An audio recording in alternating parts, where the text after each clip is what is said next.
آج آپ کے ساتھ دو کہانیاں شیئر کرتا ہوں. ایک جرمن کہانی ہے اور دوسری آسٹریلین. تو سب سے پہلے جرمن کہانی.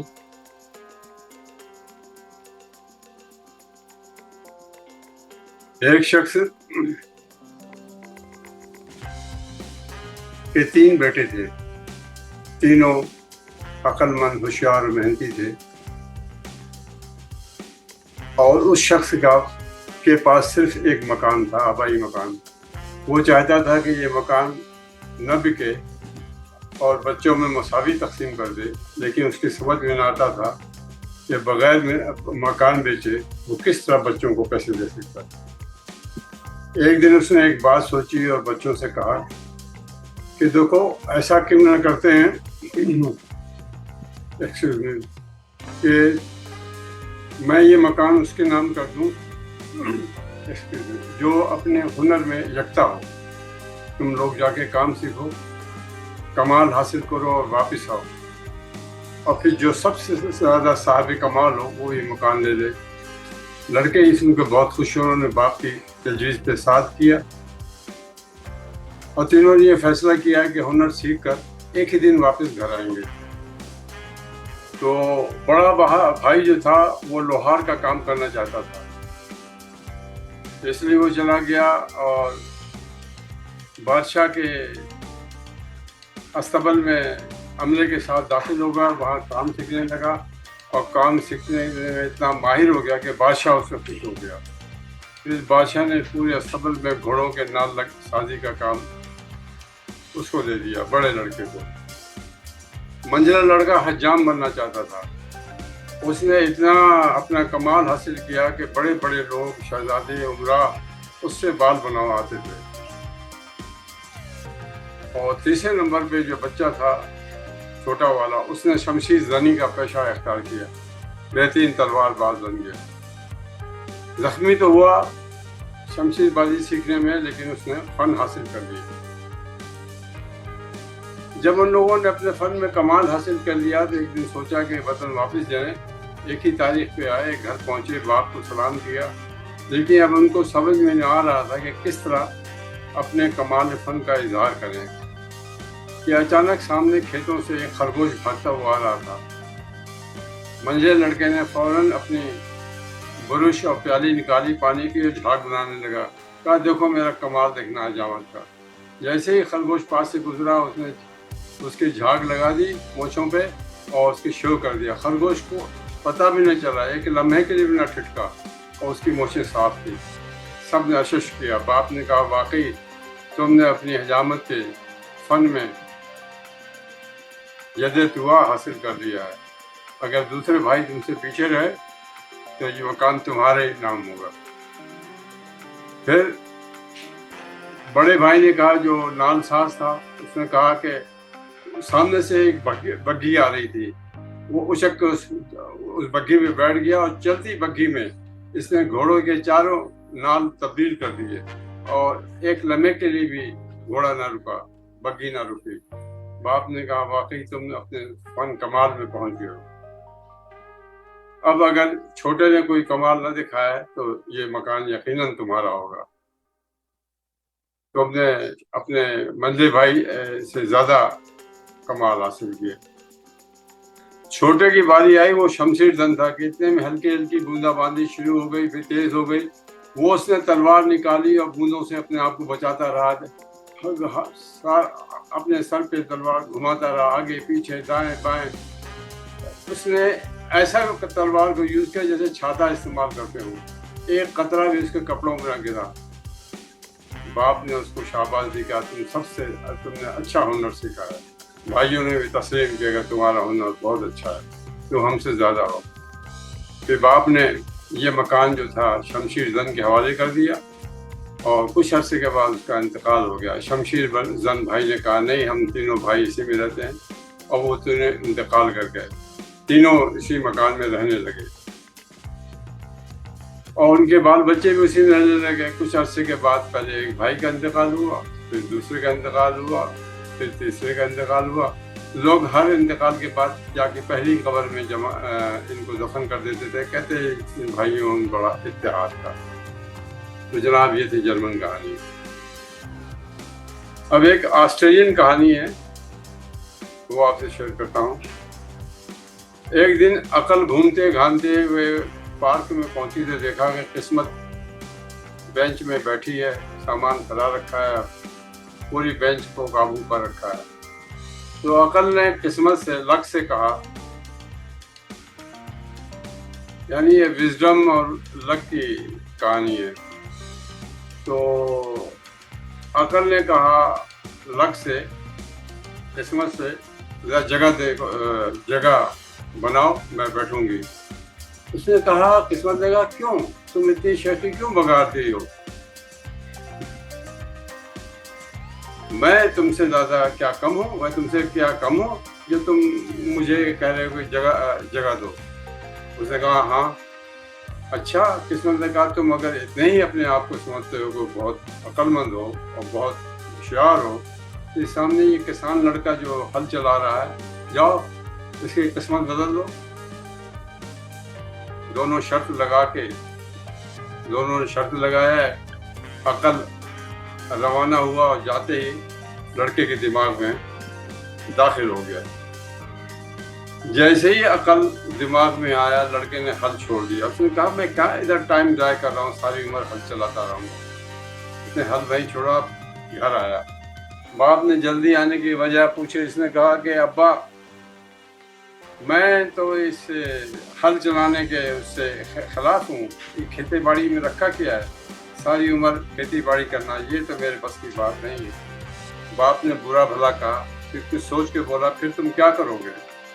اس نے کہا، بجائے میں کسان بننے کے باغباں بننا چاہتا ہوں، اس میں پیسہ بھی زیادہ ہے، عزت بھی زیادہ ہے۔ تو باپ نے کہا، ٹھیک ہے، لیکن باغباں تم کس طرح بنو گے؟ اس نے کہا، میں یہ کام سیکھوں گا۔ لڑکا گیا اور بادشاہ کے محل میں جو باغبان تھے ان کے پاس ملا، ان سے وہاں پہ شاگرد بھرتی ہو گیا اور کام سیکھنے لگا۔ پھر اپنی عقل استعمال ایسا کرتا تھا کہ اس کا جو چیف گارڈنر تھا، مالی تھا، وہ ناراض اس سے ہو جاتا تھا، لیکن پھر اس کا کام دیکھ کے خاموش ہو جاتا تھا۔ آہستہ آہستہ اس نے اتنا عالیشان کر دیا بادشاہ کا باغ کہ بادشاہ بہت خوش ہوا۔ وہ اپنی بیوی کے ساتھ اور اکلوتی بیٹے کے ساتھ باغ میں گھومنے آتا تھا اور کہتا تھا، دیکھو مالی کتنا اچھا کام کر رہا ہے۔ اس کو پتہ نہیں تھا کہ مالی کون ہے، وہ تو سمجھتا تھا کہ پرانے مالی اور ہیڈ مالی جو ہے وہ کام کر رہے ہیں۔ بادشاہ کی اکلوتی جو بچی تھی، وہ کسی نفسیاتی مسئلے کی وجہ سے 12 سال کی عمر کے بعد سے اس نے بات چیت ترک کر دیا۔ اس کے پاس ایک کتا تھا پیارا سا، اسی کو ہر وقت دیکھتی تھی، اسی سے کھیلتی تھی، اسی کو اپنے ساتھ سلاتی تھی اور لوگوں سے گفتگو نہ کرتی تھی، نہ اپنے ماں باپ سے، نہ کسی سے۔ تو بادشاہ کو بڑی فکر تھی۔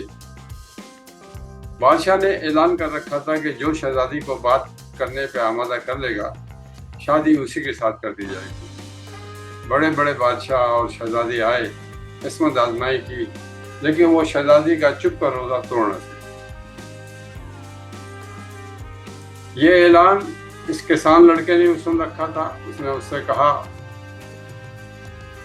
بادشاہ سے کہا کہ میں آپ کی لڑکی کو بات پہ آمادہ کر دوں گا۔ اس نے کہا، تم کرو کوشش۔ وہ سیدھا آیا اور شہزادی کو نظر انداز کر کے شہزادی کے پاس ایک کتا بیٹھا تھا، اس سے کہنے لگا، اے پیارے کتے، میں تم سے ایک مشورہ چاہتا ہوں۔ ایسا ہوا تھا کہ ہم پچھلے سفر میں تھے، میرے ساتھ 2 میرے ساتھی بھی تھے۔ تو اثناء راہ میں رات ہو گئی، تو ہم لوگوں نے فیصلہ کیا کہ باری باری پہرا دے کے رات گزاریں۔ تو پہلا پہر میرے دوست کا آیا، وہ بت تراش تھا۔ تو اس نے کہا، بجائے وقت ضائع کرنے کے، لکڑی کا کندا پڑا ہوا تھا پاس ہی، اس نے اس کو کاٹ پیٹ کر شہزادی کا رخ دینا شروع کر دیا۔ اس نے حسین جمیل شہزادی بنا دی۔ نصف رات کو پھر میرے دوسرے دوست کا باری آئی، جو اپنے ہنر میں کمال رکھتا تھا، وہ درزی تھا۔ اس نے دیکھا کہ آلریڈی مجسمہ ایک شہزادی کا خوبصورت بنا ہوا ہے، تو اس نے سوئی دھاگا نکالا، کپڑا نکالا اپنے تھیلے سے اور بنانا شروع کر دیا، کپڑا شہزادی کا پہنا دیا۔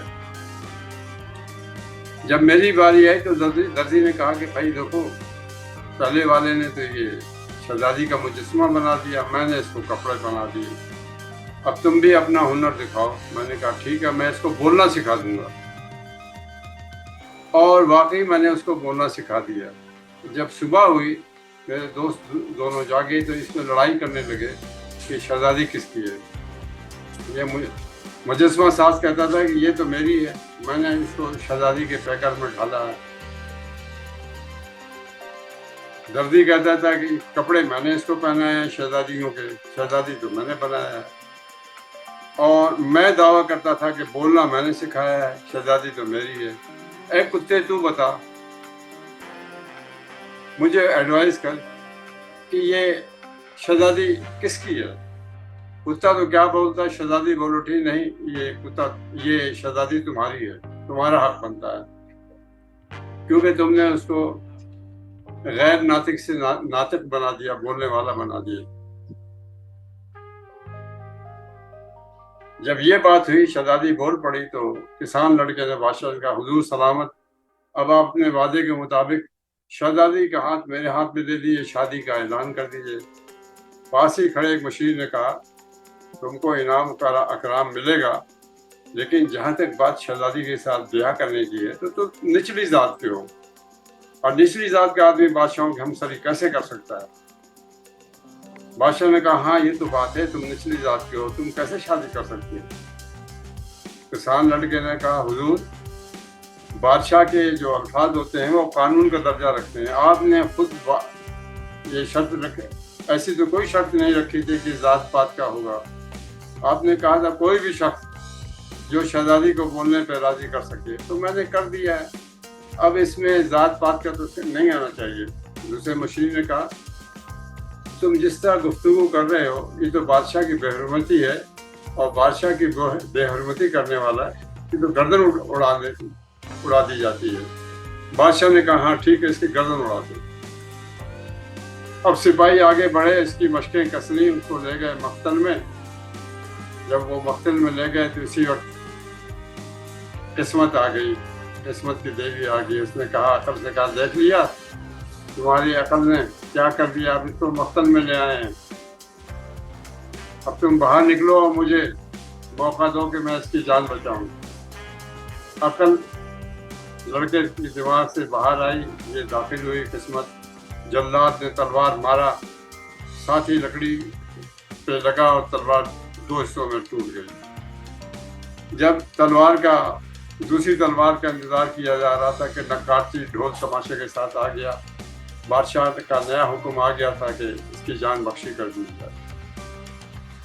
ہوا یہ کہ جب اس کو مقتل گاہ کی طرف لے گئے تو شہزادی نے باپ سے کہا کہ آپ وعدہ خلافی نہ کریں، آپ بادشاہ ہیں، اور یہ تو کوئی بات نہیں کہ نچلی ذات کا ہے، آپ اس کو شہزادہ ڈکلیئر کر دیں، وہ اونچی ذات کا ہو جائے گا۔